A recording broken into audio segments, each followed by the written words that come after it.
Let's see how to save a document as an image in Microsoft Word. First off, we want to open Microsoft Word.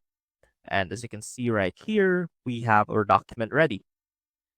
Now, unfortunately, Microsoft Word doesn't have an option to save your file directly as an image.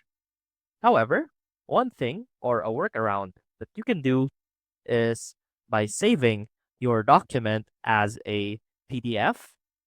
Now to do that, click on the File tab, click on Save As, enter your file name in this box right here, and click on this drop-down list, look for PDF, and simply save that file.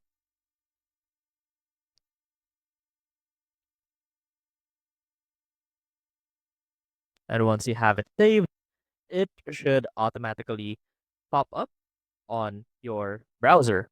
And from there, what you can do is turn your PDF into an image, which you can access online.